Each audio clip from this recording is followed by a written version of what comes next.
Hello and welcome students, Gyanjyoti coaching সেন্টারের পক্ষ থেকে তোমাদের সকলকে আরো একবার স্বাগত।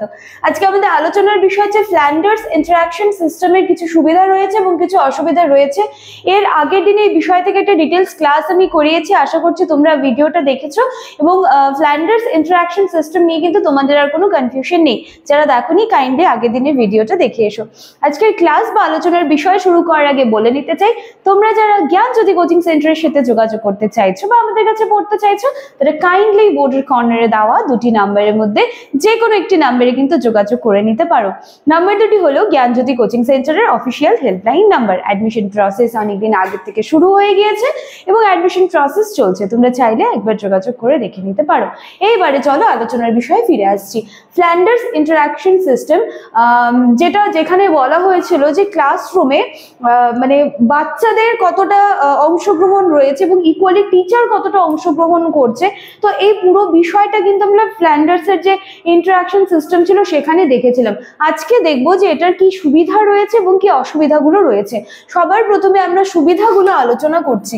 দেখো, শিক্ষক শিক্ষার্থীর সম্পর্ক উন্নয়ন, তার মানে কি, এর আগের দিনে আমরা দেখেছিলাম যে ফ্ল্যান্ডার্সের যে ইন্টারঅ্যাকশন সিস্টেম ছিল সেখানে শিক্ষক এবং শিক্ষার্থীর মধ্যে কিন্তু একটা মানে তাদের বোধ আচরণের একটা ভারসাম্যের কথা বলা হয়েছিল, যেখানে টিচার বাচ্চাদেরকে উৎসাহিত করবেন প্রতিটা বিষয়ে অংশগ্রহণ করার জন্য এবং বাচ্চারাও ততটাই সিনসিয়ারলি কিন্তু শিক্ষকের কথা বা শিক্ষক যখন ক্লাসে থাকছেন এই যে পুরো বিষয়টা শিক্ষক এবং শিক্ষার্থীর মধ্যে যে সম্পর্কটা সেই বিষয়ের কথা কিন্তু বলেছিল এবং ফ্ল্যান্ডার্স ইন্টারঅ্যাকশন সিস্টেমের মাধ্যমে কিন্তু সেটা কি হয় যে সেটা কিন্তু আরো উন্নয়ন সম্ভব হয়।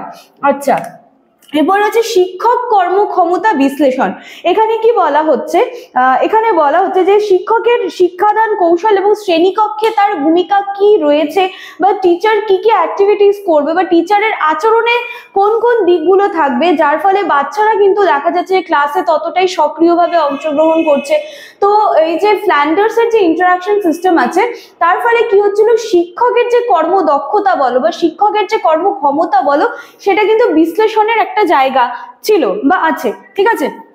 এরপরে শিক্ষার্থীর অংশগ্রহণ, দেখো পয়েন্ট 2 তে আমরা কি দেখলাম যে শিক্ষকের কর্মক্ষমতা বা শিক্ষকের কর্মদক্ষতা বিশ্লেষণ, ঠিক তার পরে চলে আসছে শিক্ষার্থীর অংশগ্রহণ, মানে শিক্ষার্থীকে ক্লাসরুমে সেই পরিবেশটা দিতে হবে যাতে সে মানে কোনো রকম হেজিটেশন ছাড়াই হচ্ছে ক্লাসের প্রতিটা টপিক বলো বা প্রতিটা অ্যাক্টিভিটি বলো সমস্ত কিছুতে যেন শিক্ষার্থী ইকুয়ালি অংশগ্রহণ করতে পারে এবং প্রত্যেকটা শিক্ষার্থী যেন অংশগ্রহণ করতে পারে। তো এই ইন্টারঅ্যাকশন সিস্টেমে এই জায়গার কথা কিন্তু বলা রয়েছে। তো এই জায়গাগুলো হচ্ছে সুবিধা। আচ্ছা, এরপর হচ্ছে শিক্ষকের আত্মসমালোচনা। এখানটায় কি বলা হচ্ছে যে শিক্ষককে তার পাঠদান পদ্ধতি এবং শ্রেণী ব্যবস্থাপনার মূল্যায়ন করতে সহায়ক হতে হবে, ঠিক আছে। তো এই ছিল কিন্তু সুবিধাগুলো।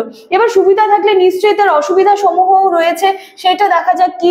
এই যে যখন একটা প্রসেস, এটা তো একটা প্রক্রিয়া, ফ্ল্যান্ডার্সের ইন্টারঅ্যাকশন সিস্টেম যেটা একটা প্রক্রিয়ার মধ্যে চলে আসে, তো সেখানে কি হচ্ছে শিক্ষার্থীর আচরণ এবং শিক্ষকের আচরণ দুটাই কিন্তু ইকুয়ালি পর্যবেক্ষণ করা হচ্ছে। তো এই যে এত কিছু যখন চলে তখন কিন্তু দেখা যায় যে একটা টাইমের মধ্যে হয়তো জিনিসটা শেষ করা যাচ্ছে না বা মনে করে যে সেটা অনেকটা সময় সাপেক্ষ হয়ে যাচ্ছে, তো সেইখানে কিন্তু সময়সীমা ধরে কাজ করার যে একটা বিষয় সেখানে কিন্তু একটু দেখা যাচ্ছে যে সমস্যা রয়েছে।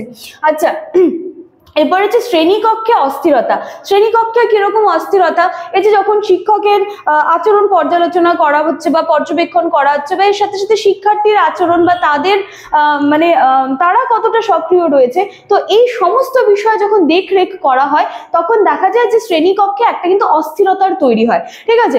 তো এই বিষয়টা কিন্তু ফ্ল্যান্ডার্সের ইন্টারঅ্যাকশন সিস্টেমে আমরা দেখতে পাই। এরপরে রয়েছে যান্ত্রিকতা।